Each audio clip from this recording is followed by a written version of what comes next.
You mean they're small? They're itty bitty, like deer tick size. I never looked at when I had mine open. It's in the very back. Are they It's just a little. 1206s or eighth of an inch? Oh, tiny, tiny. Well, they only go down to 40 whatevers, which Yeah, this stuff just keeps getting smaller and smaller. Pretty soon you won't be able to see it. okay. Well, we're sharing, we're recording. I think we're recording. Yep, got a light on. So let's find out about digital signals, and we'll talk about communication modes, more information rate versus bandwidth and error correction.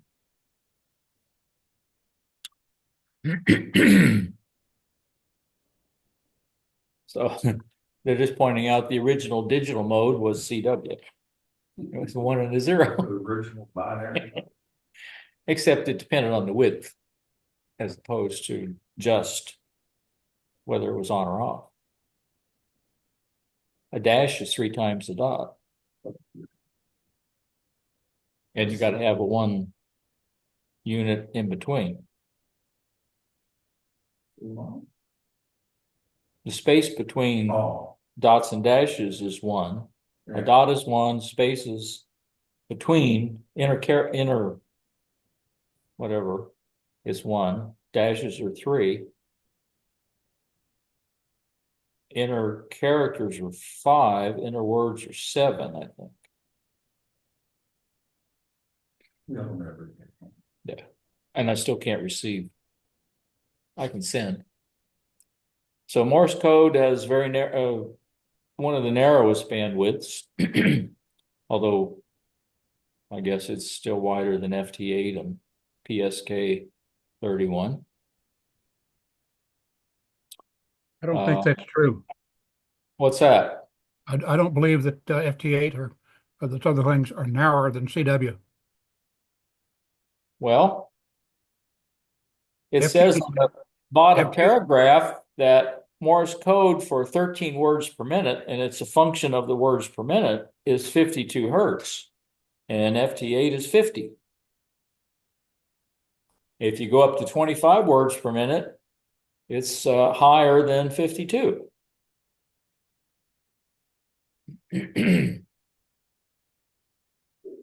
hard to believe that modulation is wider bandwidth than no modulation. So that the FT8 has some modulation, but whatever. Yeah. Well, the deviation on FT8 is only 6 hertz. So.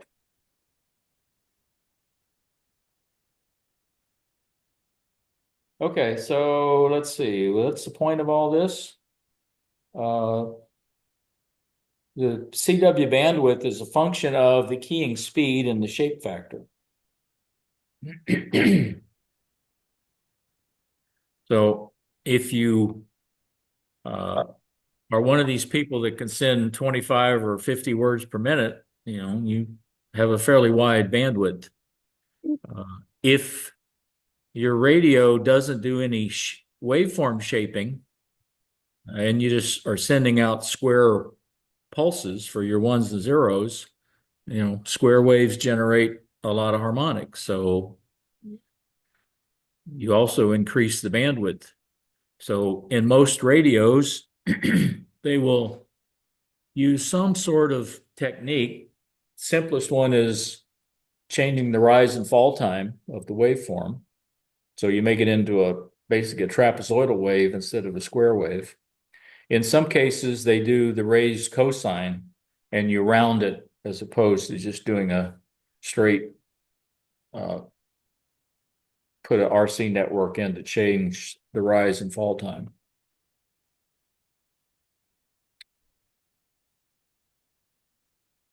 So what's the approximate bandwidth of a 13 word per minute international Morse code transmission?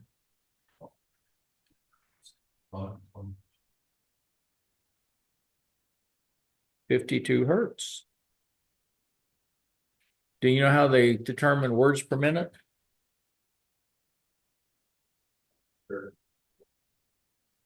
No, it's how long it takes to send Paris. Send Paris long. The word Paris. Oh. That's the standard. It takes more than a minute. So how many times a minute you can send Paris is your words per minute? It's a weird standard, but seems to be agreed upon. What factors affect the bandwidth of a transmitted CW signal?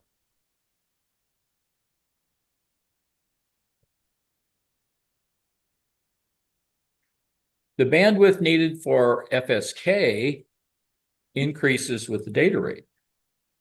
So the bandwidth is the frequency shift times 1.2, or a 20% increase, plus the baud rate. So for 170 hertz shift, a 300 baud ASCII transmission comes out at 500 hertz or half a kilohertz. If you do a 4800 hertz frequency shift at 9600 baud ASCII, like for FM, then it's 15.36 kilohertz.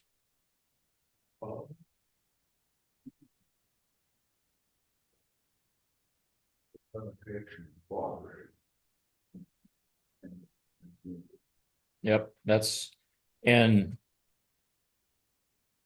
did they officially change that?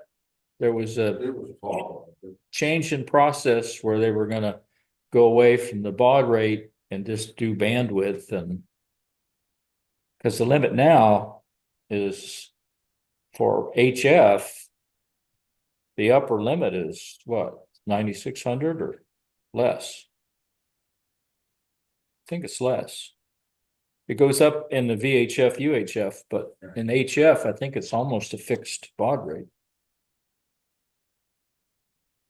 We'll get to that in a couple of weeks. I don't remember it now. So what's the bandwidth of an FT8 signal? 40 hertz. What's the bandwidth of a 4800 hertz frequency shift, 900 or 9600 baud ASCII FM transmission? 15.36. So how'd we get there? 4800 times 1.2 plus 9600, right? Does that come out right? Sure, that's what we're on the previous slide. Okay. Let's see. Oh. Obviously, signals with a higher data rate require a wider bandwidth. It's kind of a law of physics. One of the ways that they found to increase that, or should say, stay within a narrower bandwidth and increase the data, is by going to symbols, where a symbol can represent multiple bits in the case of digital.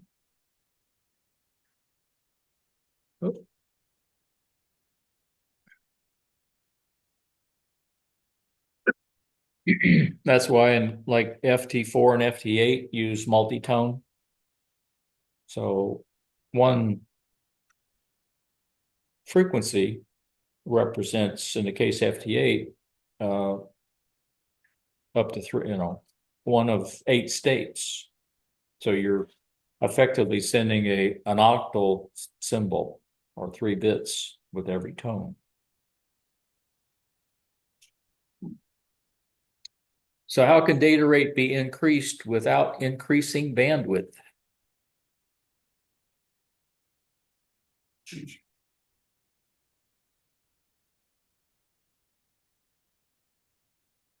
Quadrature amplitude modulation, or QAM. You modulate two carriers 90 degrees out of phase. So it's like basically doing I and Q. And that's what you're sending out is those two carriers that are in quadrature. They use that in cell phones, I believe, and a lot of the Wi-Fi type stuff.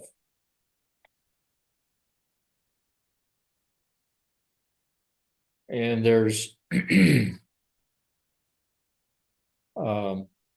guess it's on the next chart. There's this constellation diagram. And I'm trying to remember,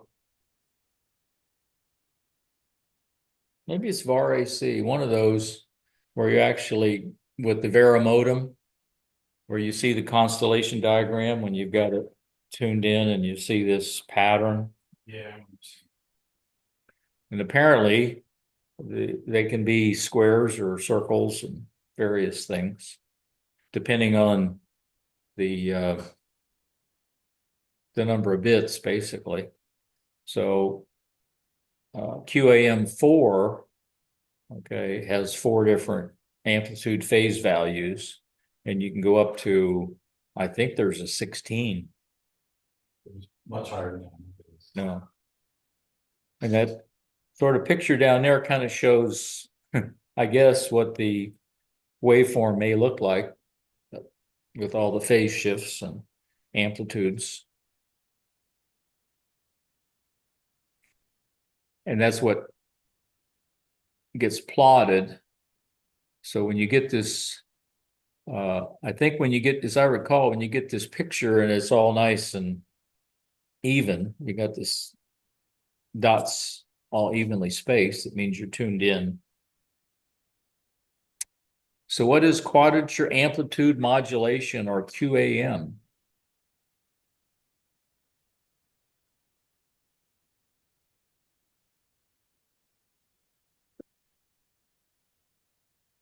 Well, Bermuda.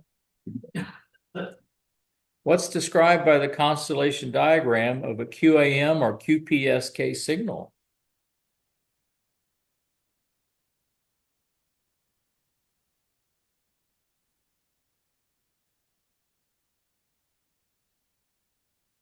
Bomb? well, Let's see. Oh, this is showing a typical hookup for like FT8 or one of those similar modes where you need the computer to do the decoding in most cases. So you connect the audio out of the computer to the audio in on your radio and vice versa for the in. And they're not showing a push to talk. And normally in most radios, the newer ones have a USB channel, so you have a virtual audio interface. So the push to talk is a virtual signal on there. Otherwise, you'd have to have another output in one of those little, what is it, a digi-rig, or the thing that if you don't have a sound card in the radio, you got a used interface. And I think somehow that takes care of the push to talk function. Hypertronics makes it. Yeah, yeah. Something USB.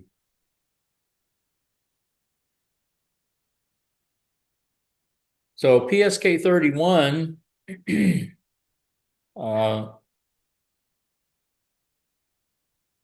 is fairly old, but I guess people still use it. I don't know. Well, I take it back. I do. I have a friend that does it or has done it. It's called PSK 31 because it's 31 baud. And according to this, the bandwidth is also 31 hertz. How about that? It's narrower than CW.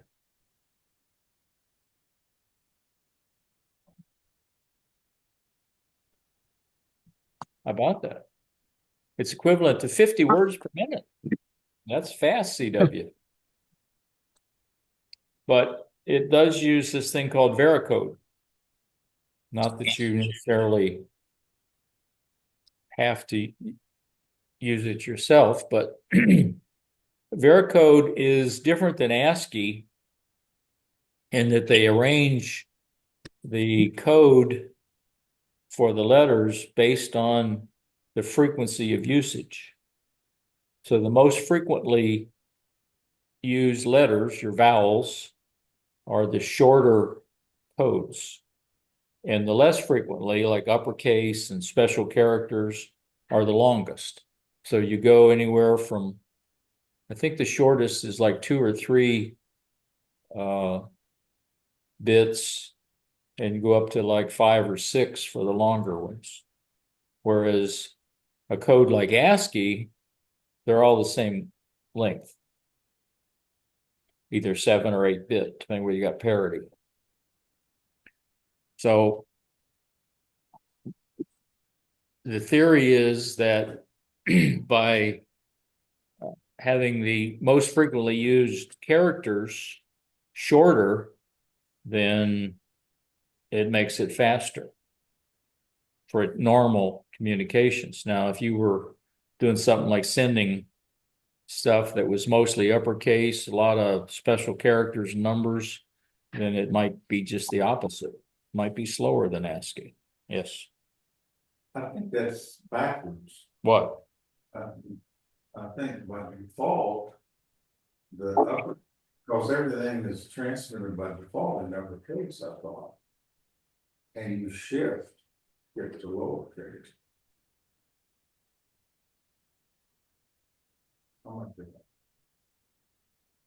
I mean, I look at the decoding on the screen and it's almost all uppercase letters. True. So is that just the way they decode it, or? You say almost, do you ever see a lowercase? It may just be the display and decoding where they're putting it in uppercase. Yeah, it might be something like that. Because there's a lot of things that ignore case and always show it as uppercase. Because I guess it's easier to read. I don't know.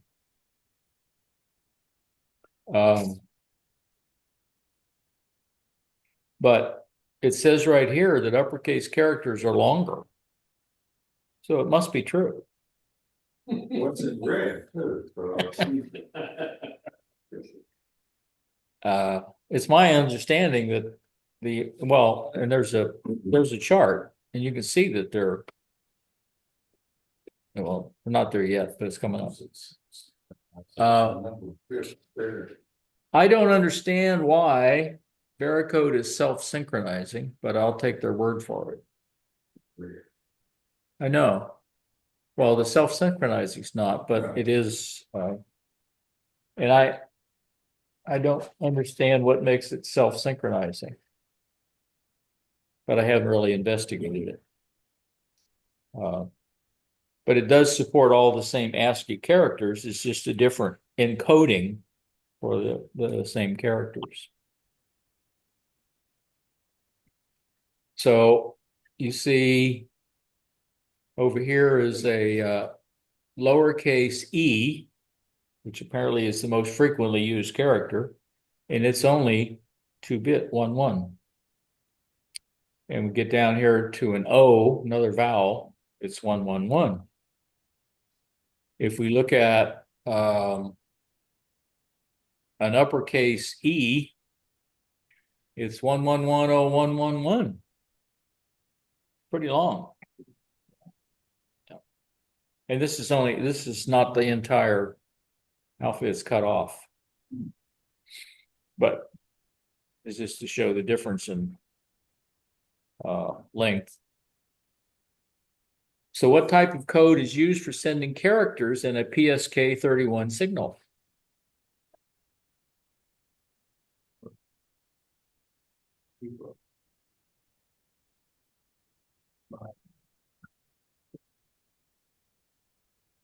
I thought it was Viterbi. That's a different encryption. We use that in Apollo and Shuttle to encode the uplink.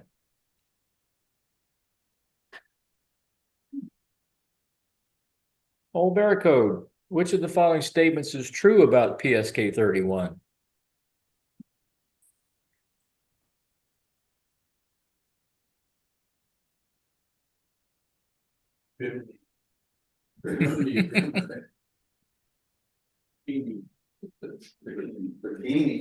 Okay, here you go. RTTY. I'm gonna learn how to do that. Oh, it's weird. Well, every time I look, I can't find any. I guess I don't look at the right time. Podcasts. Oh, It's a shame. yeah, I don't want to get in the contest till I learn how to do it.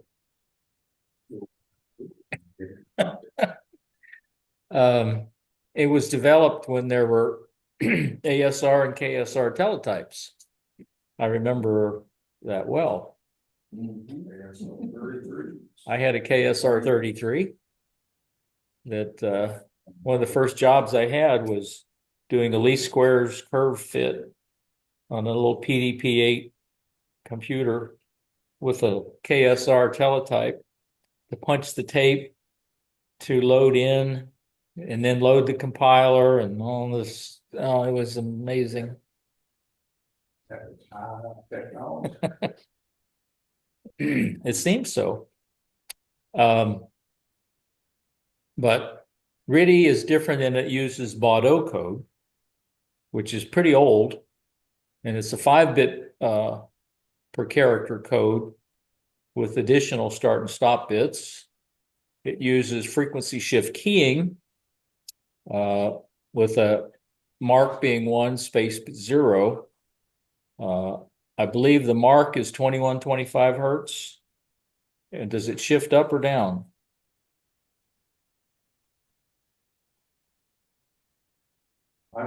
It's positive, so I assume it's up. So a space is going to be 2125 plus 170, right? Okay. There's what Baudot looks like on a paper tape. You just have to be able to read that. Huh? You gotta be able to read it, Oh, yeah. and you gotta punch to correct it. They used to put the encryption keys on that, so it could be easily destroyed after it was loaded.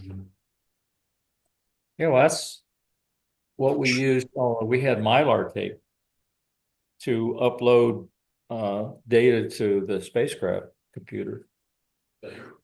Put those things up, huh? 9 cent or No, paper tape. paper did Mylar. Mylar paper tape. I think it was. Looked just like that. Well, the black Model 15s were size there. 33s, I'm pretty sure. I don't remember how many holes. All I remember is typing on that thing. Pink tape, well, papers. Yeah, a lot of it was, yeah.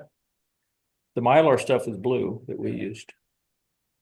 But I didn't have that. I had paper. Crypto keys were written. And then when you read it in, I actually shredded it at the same time. Which of the following describes Baudot code?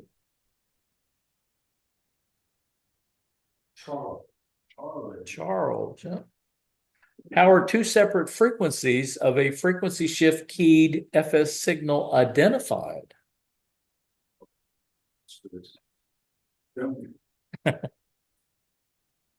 I wouldn't say that.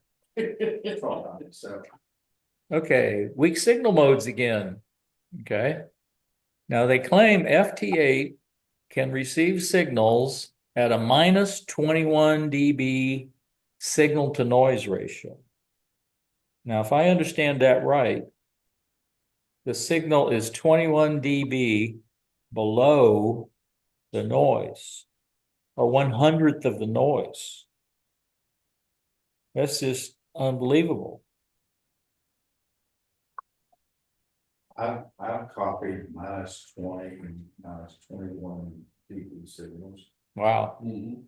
Yeah. It's got that's like -25. You can't even see them on the. Oh yeah, the spectrum is flat. Yeah, it is. The guy at the car that's -21 all the time. I don't know what the hell he's doing, but. So if you get a +3, you got a hot transmitter there. How about I got a +49 the other day. Oh, God. 40. From Mexico, I don't know. there was a guy in Mexico I'd see a lot. I think he had a kilowatt or so and a, There's a guy here. Multi-beam. Because I don't think that was the intent for weak No. signal mode. not weeks. Cure people. Which of the following narrowband digital modes can receive signals with very low signal to noise ratios? Bikini. Bikini. Bikini. On air. Yeah, I'm kind of wondering though about MSK 144. I thought that was a weak signal mode too. For doing meteor scatter. I believe that's one of the WSJTX modes. Yeah. If you go there and look at that thing, there's a list of modes. in there, Oh, no. Like this. And they keep adding new stuff. I haven't played with it in a while. They got that contesting mode and there was something else. I remember Greg telling me they had it was a hound mode or something. Oh, Fox and Him. Yeah. So what does an FT8 signal report of +3 mean?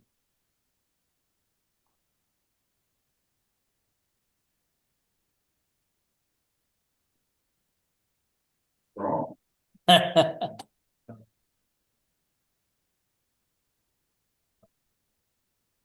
See, I'm not sure. Well, FT8's looking at a, 2.5, 3 kilohertz. They use 2.5 kilohertz.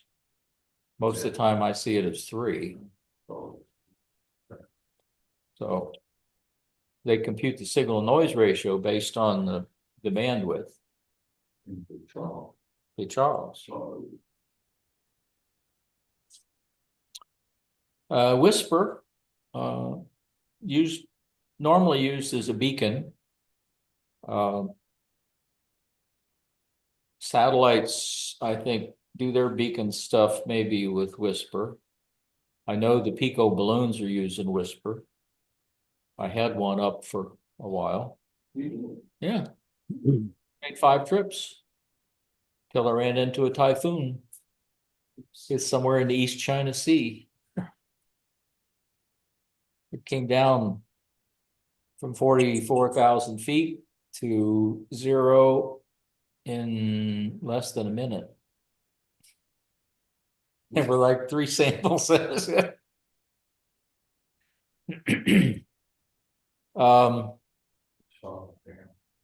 But it sends out a call sign, a grid locator, and whatever the signal power is. Now, in the case of the Pico balloons, there's GPS information also. So you get that plus things like sun angle and what else was on there? But it doesn't transmit that, does it, on those calculators? Well, it transmits the GPS coordinates.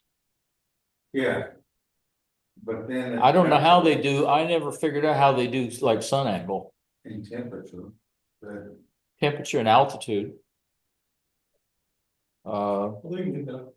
It has to send altitude. I don't know how else you calculate that. And speed, but that could be GPS. There's GPS telling you altitude.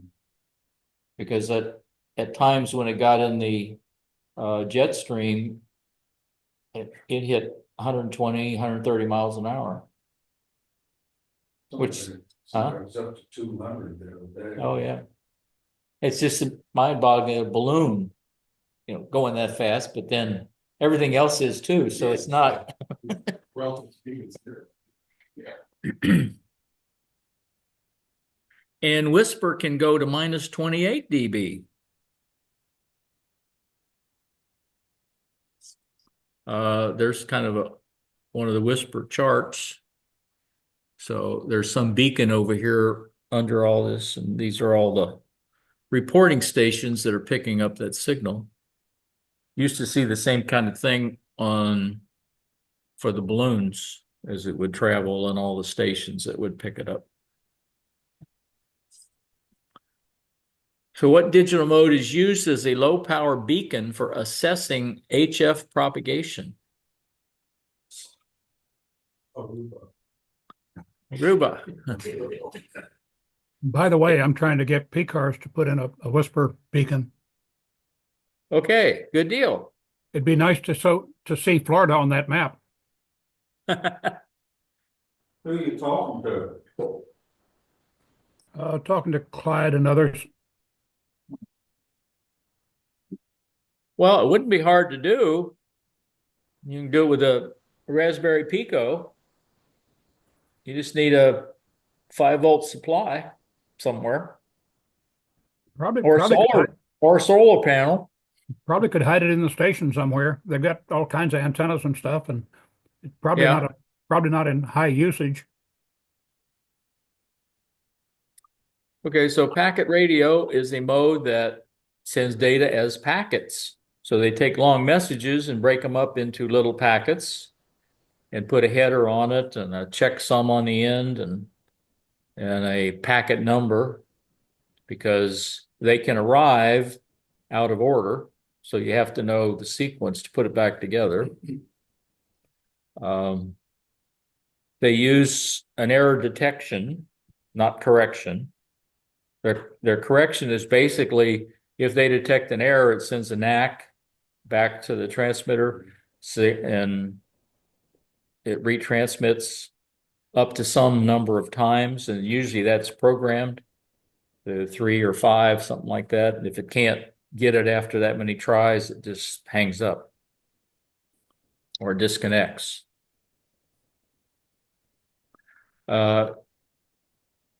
Layout for a typical packet, where you may have some code, header, and then the payload.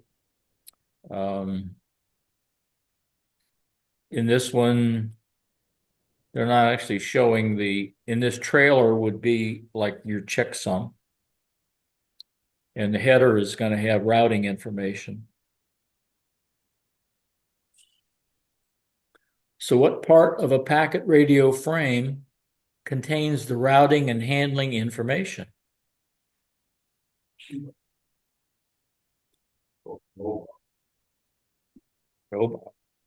Cordoba leather.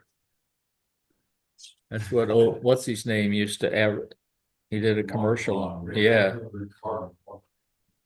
Ricardo. In an ARQ mode, which is the automatic request for retransmission, what is meant by a NAC response to a transmitted packet?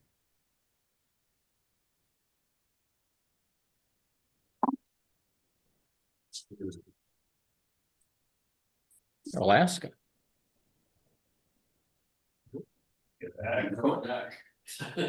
Okay. Most of the digital modes, well, I can't say I've used them all, but you have possibly a waterfall that's different than the spectrum and waterfall you would see on a normal HF signal. And it's like in FT8, it's on your computer, and you're only seeing that 3 kilohertz or whatever band, and all the little 50 hertz bars floating down. The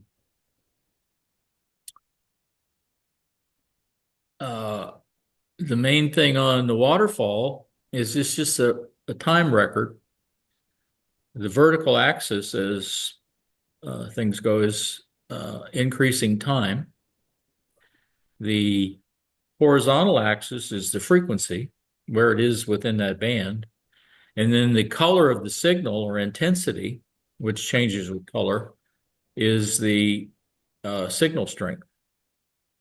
So normally the waterfall is like blue or dark blue, indigo.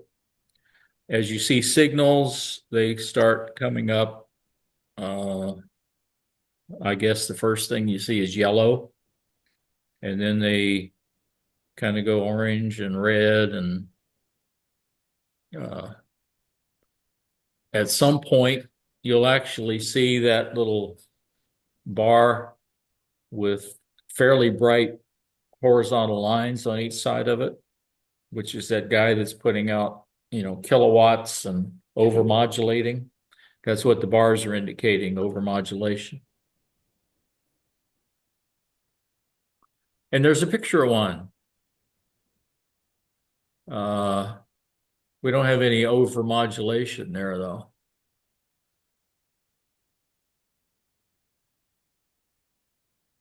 See, what is that? 65. I've never done that one. JT 65 or JT 9.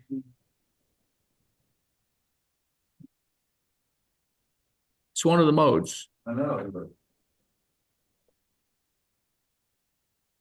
Which of the following describes a waterfall display?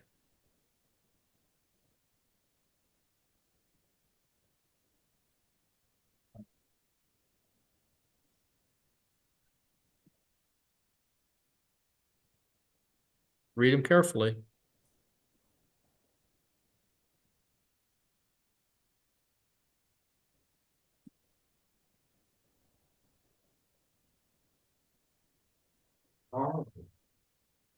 Charles? Charles. What is indicated on a waterfall display by one or more vertical lines on either side of a data mode or RIDI signal? You get a waterfall with RIDI? I didn't think so. Well, I've seen the lines. Maybe that. well, those two little peaks, that one is the fundamental and then the optic. I like the little scope.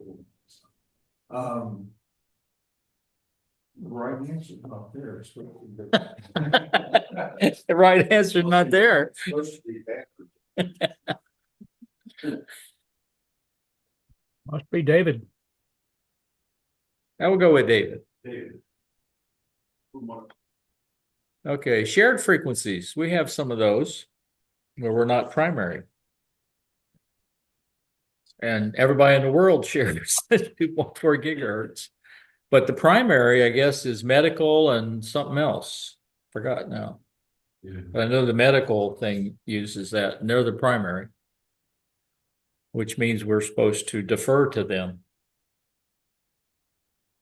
One of the uses of that band is creating mesh networks where people take a commercial off-the-shelf router and modify the firmware and convert it into a mesh network node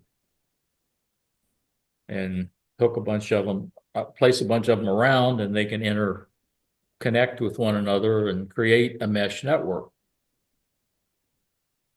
There's been some talk of people wanting to do that around here. In fact, we had a request, some group, and it was kind of a commercial outfit, wanted to know if they could get permission to put an antenna on top of the VAB. I'm sure that is proved. Yeah. With the security stuff out there on frequencies the way it is, there's no way in hell. On what bands do amateurs share channels with the unlicensed Wi-Fi service? Charlie. Okay. The mesh networks have stations, they call them nodes, and they can automatically make a connection with other nodes in the network and route packets through them. So and they use this thing called discovery and link establishment. Not sure exactly how it works, but it can go query and search for other nodes. And then if it finds one, establish a link, and that becomes part of the network. If a node goes down, okay, there's still redundant paths usually. So it can still transmit data from point A to point B through different paths through there, depending on how big the mesh network is. And it makes use of IP protocol, just like regular Wi-Fi. So each of these nodes is going to have its own unique IP address, and of course a MAC address. There's some very It is. inexpensive. There's some very inexpensive hardware to do some kind of mesh network. The abbreviation I see is LORA, something or other. I don't know much about it, but I really have a question of whether that equipment might be a way to get the PCARS repeater fusion activated. They have problem getting internet to that repeater. Well, probably because they don't want to pay the $30 or $50 a month to do it, I would guess. Well, That's no, why- it's a problem. I think it's a problem because it's mounted on top of the hospital, and there's something of a rule they can't connect there, so they have to come in from someplace else. I mean, that's the same reason we don't have a D-Star or a Fusion repeater on the VAB, because there's no internet available. And even if it was, the club couldn't afford to pay.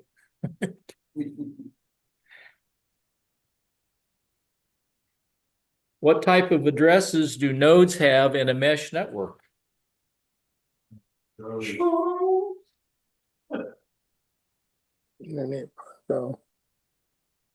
What technique do individual nodes use to form a mesh network? Well, a lot of Charlies. We hadn't had very many Deltas. We haven't had an all of the above. Yeah, there was one. There was one. Homeowner's back. Homeowner's back. Yay. Which is true of mesh network microwave nodes.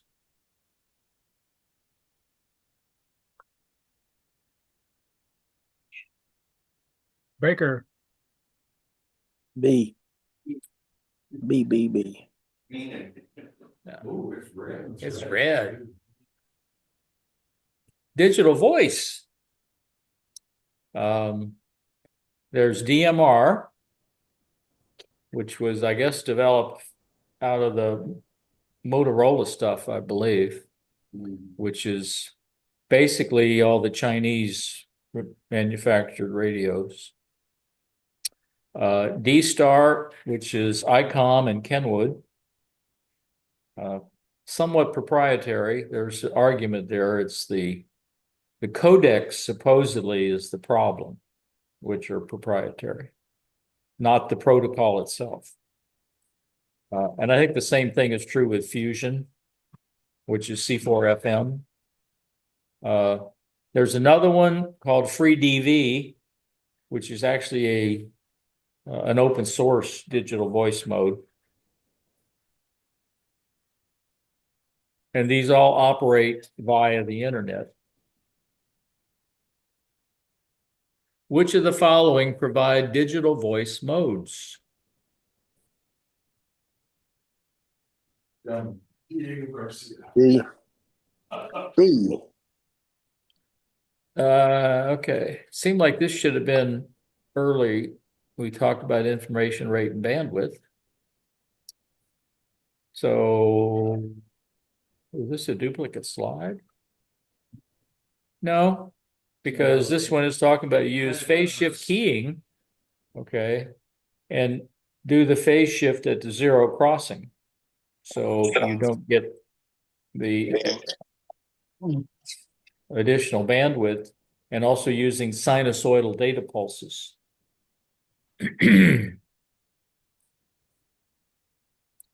And there's a picture of one where we have our square wave, and then the lighter blue line is basically a sinusoidal pulse, and these others are sort of variations of, I guess, raised sine.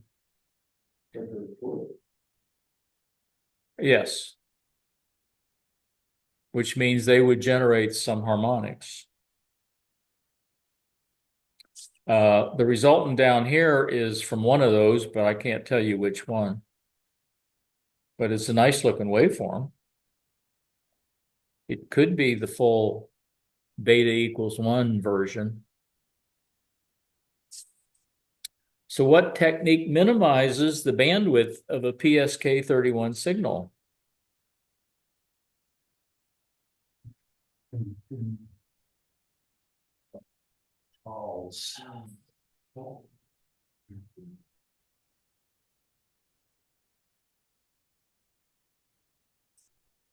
Well, we hadn't talked about Reed-Solomon, and we won't. Those are a little complex.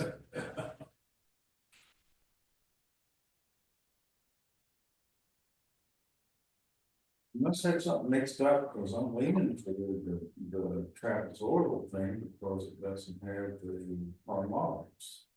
The square wave does, but we're not talking square wave. But look at the question. Minimizes. Doesn't say reduce. It says minimize. So which one would be the minimum bandwidth? Oh, well. Then it would. Try. Yeah. Because trapezoidal reduces the bandwidth. But sinusoidal is minimum. Or less. It would be minimum if you could reduce it.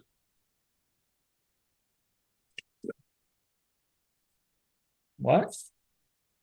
You're saying that sinusoidal. Has less bandwidth than trapezoidal. What trapezoid reduced? Right. It has a lower bandwidth than a square wave. Oh, based on square, okay. I mean, so of the choices, the sinusoidal has the lower bandwidth compared to a square wave. And trapezoidal is less than square wave, but not. Right. Not as good, but it's easier to implement than the sinusoidal, I think. I'm not sure, but basically trapezoidal is kind of what they recommend on the rise and fall time for CW. That's just making it trapezoidal wave. Why should phase shifting of a PSK signal be done at the zero crossing of the RF signal?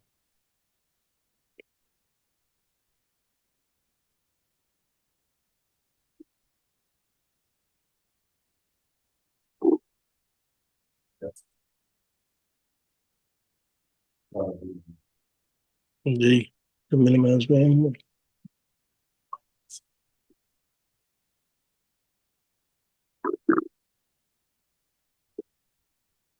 Okay.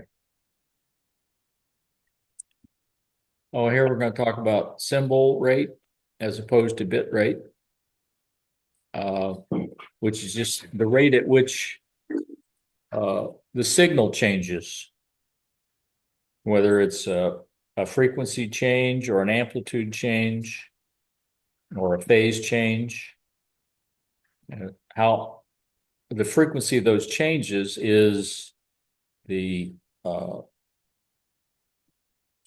symbol rate. And the symbol rate is the same thing as the baud rate. We used to talk about baud rate with modems. Modems used some of these kind of techniques. But then we got into the digital stuff and they started doing symbols to represent 2 and 3 and 4 bits. So what is the definition of a symbol rate in a digital transmission?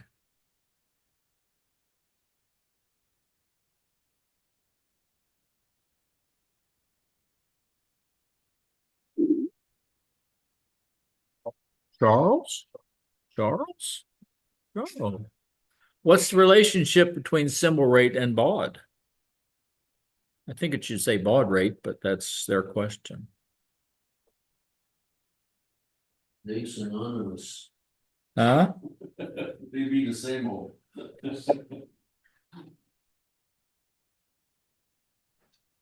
Delta Delta.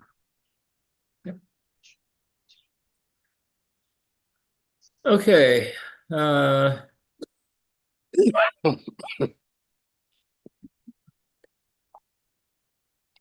couldn't hear you, Chuck.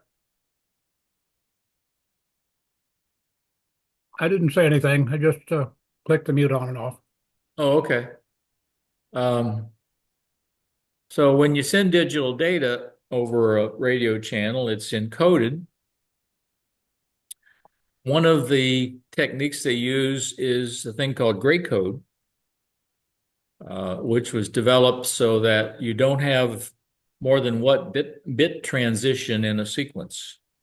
So they just reordered the binary code and called it gray code. It's capitalized, so probably some guy named Gray did it.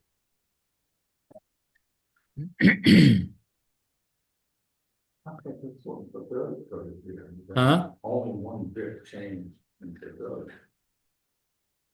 I don't know about that. Maybe they use gray code, but I think Baudot was long before gray. So here's a little chart showing the difference between decimal binary gray and what the end result of gray is, the decimal value. So if you look at a straight binary, sequentially 0 through 7, you can see we go up and we change 2 bits at a time somewhere.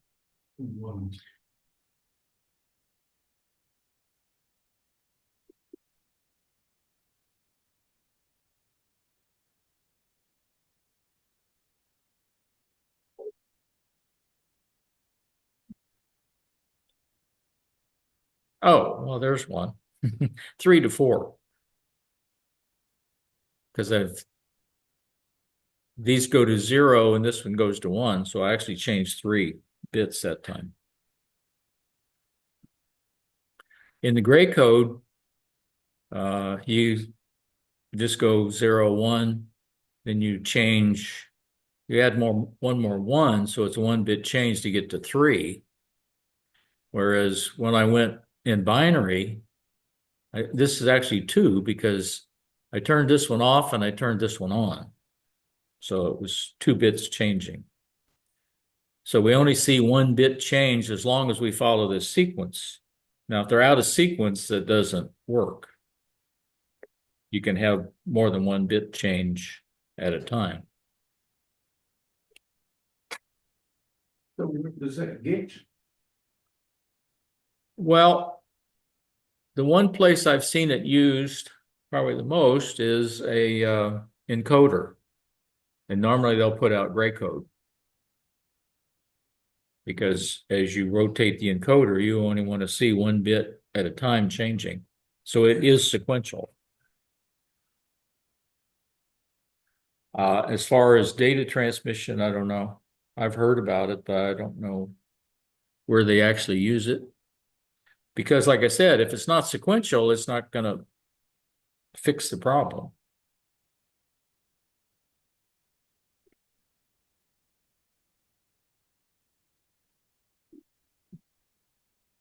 So what digital code allows only one bit to change between sequential code values?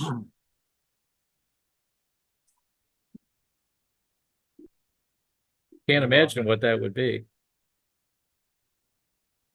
Okay, was a lot of words on this one. I need to clean that one up. Let's see. So basically, it's just talking about implementing different forms of error detection and correction.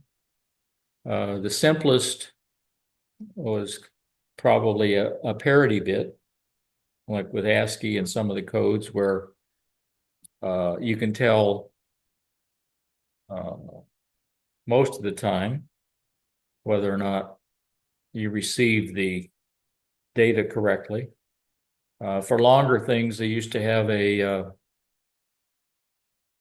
CRC error where you'd add up all of the bits and then at the end of it tack on what that value was. So on the other end, you did the same thing and compared it, see whether or not you got the same number.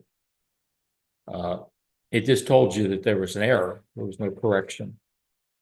In order to do correction, you have to have some way to figure out what it should be. And one of the things is either you resend the packet to correct it, or you send additional information along with the data so that you can do some algorithm to correct the data.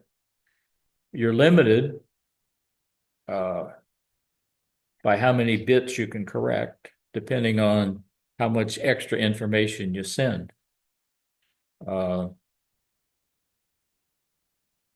We developed the code for the shuttle launch system where we could detect and correct single and double adjacent bits.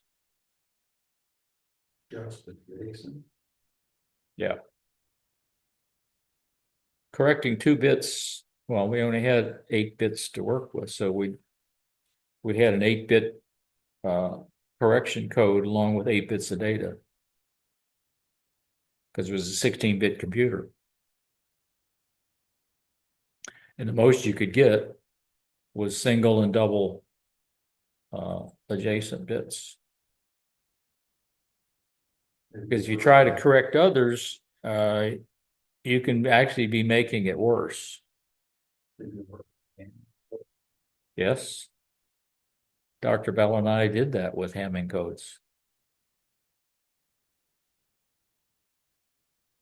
That you could correct the more bits you use. Yes. In code, the more you can correct. But the best we could get out of 8 bits was that. If you had 9 or 10, you could have done more. If you did 16, you probably could do the whole thing. Because at some point, you could do voting. So you send the message 3 times. And then you take 2 out of, best 2 out of 3.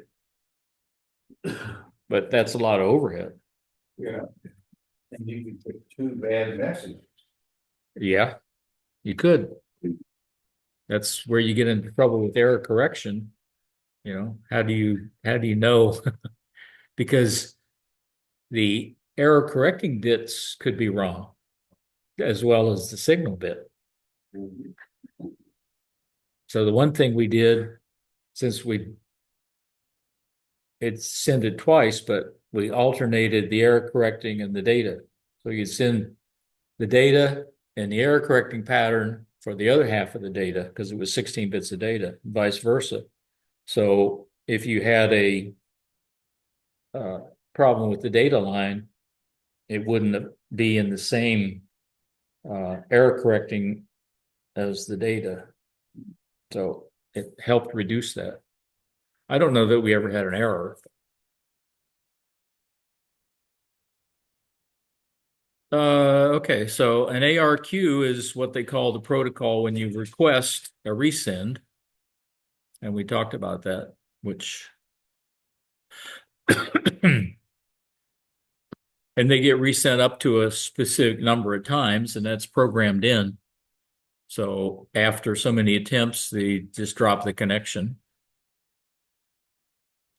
That's one of the things what was the one we talked about? The Pactor works that way. And in forward error correction, you've got a lot of redundant data. FT8 and FT4 have a lot of forward error correction. I went through that one time of how you actually build up an FT8 data stream. And there's a lot of error bits. It's at least doubles the size of the packet, if not more. So how does ARQ accomplish error correction?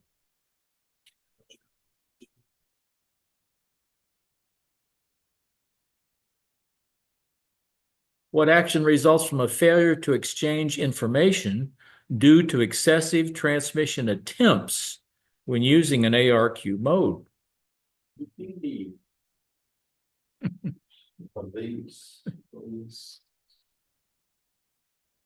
Okay, now we'll talk more about. You say the connection is dropped. All right.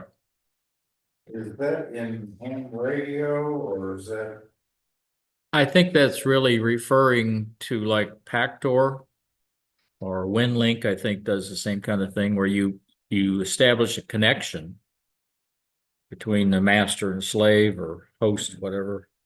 And because you have to sync that up before you actually start sending data. Yeah, 5 years ago, I did packet radio, and so we would connect, we would Right. route the connection, and then send the data, and then wait for the act to come back. It's my understanding that, when you do that, if you get to a point where you're resending X number of times, you just drop the whole link. You'd have to start over and make a new So connection. it's lost connection message. Yeah. Just terminates the connection. So it just wipes it out, and Sorry. if your program says try it again, it reconnects back up and tries again. That's my understanding. Okay. With forward error correction, you don't have to retransmit, but you've got the overhead of sending a lot of extra bits. Already. Well, yeah. But there's no ARQ protocol as part of it. You have to somehow do it on your own. And like FT8, that's not part of their protocol. If you can't decode it, you don't decode it. They don't. And that means that you don't reply back to them, so they don't know you're there.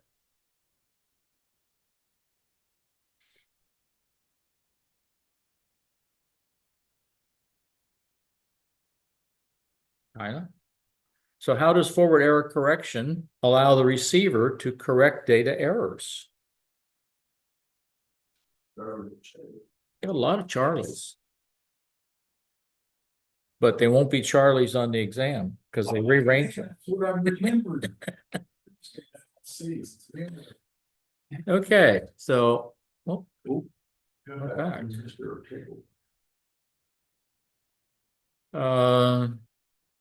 remember that little bandwidth formula of the frequency shift times 1.2 plus the baud rate. That's how you get the 16 kilohertz for typical FM.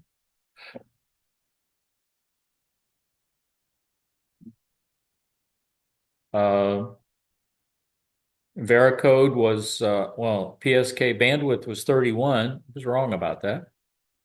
And also the baud rate is 31. They're both 31. That's supposed to make it easy to remember. That CW was 52 hertz for 13 words a minute. So the higher the words per minute, the wider the bandwidth. Which means I could probably have 25 hertz on my CW.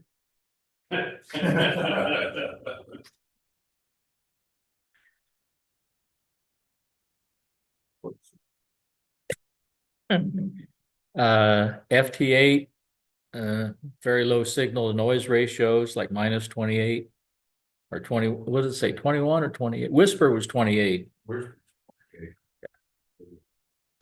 Baudot is 5 bits plus start and stop, and a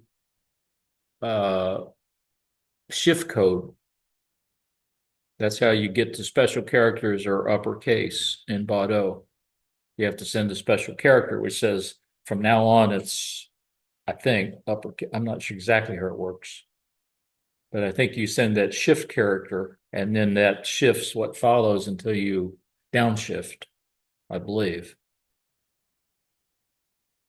there?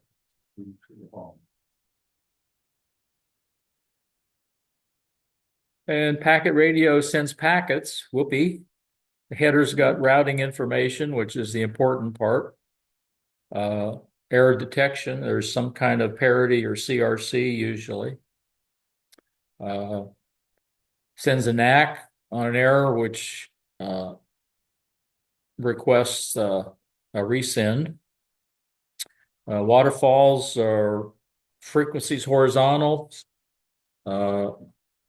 The signal strength is intensity or color, and the time axis is vertical. And if it's overmodulated, you'll see vertical lines, vertical lines on the sides of it. Not sure what causes that, or else it's done in the program that's displaying it. The shared networks, where they're doing the mesh networks, and little on digital voice, using symbols to increase the data rate without increasing the bandwidth. The symbol rate and the baud rate are the same, and the symbol rate or the baud is the rate at which the waveform changes. You can use sinusoidal data pulses to minimize the bandwidth, and use gray code to only get 1 bit change between sequential code values. Like I said, the only place I know where that they really use that is encoders, which almost every radio today, that knob that you turn is an encoder. And let's see, error correction was an ARQ and forward error. So, what? Oh, I know. Because I clicked it again.